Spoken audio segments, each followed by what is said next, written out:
they were best friends growing up, and so every night they would have me over. I'm a college student, I'm 24, but they'd have me over for dinner, and Liz would always cut my food into squares before I would eat. You know, I was like, Liz, I'm 24, I could probably cut that myself. But it didn't matter. And then Henry told me on the first night that I was there in Nashville, he said, hey, did I ever tell you about my first date with Liz? And I was like, no, because I didn't even know you people. And he said, yeah, well, I went to her house and asked her dad if I could walk her home from the movies. And he said, yeah, walk her home, but promise me you're never going to leave her side. This is my only daughter. And so I love that story, but that's the only story that Henry ever remembered. And so every night I went over there for 6 months. That's the only story that he could tell.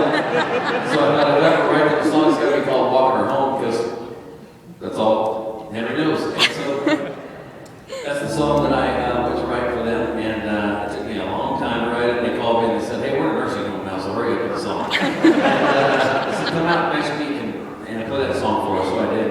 And I got out there, they were having lasagna, one for Henry, one for Liz, and there was one next to Liz, cut up in squares.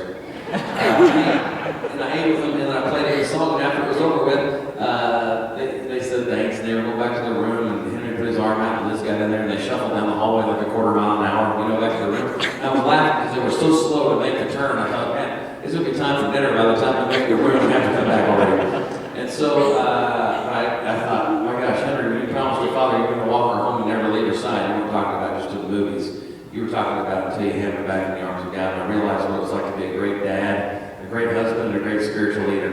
And one of the things that I loved about Henry and Liz, I said earlier in the meet and greet that I was adopted when I was 2 weeks old. I've been adopted a lot. But Liz, my first 6 months in Nashville, put the telephone on the table, one of those old ones, And she said, hey, you need to call your parents. I said, what for? And she said, Henry and I have been talking, and we decided if we had a son who was trying to make it in the world today, we'd want somebody to look at after him. So you need to call your parents and tell them they've got nothing to worry about if you just got adopted by Henry and Liz. It was a song for two of my favorite people,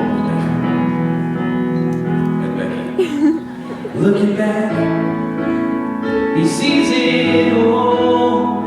It was her first date.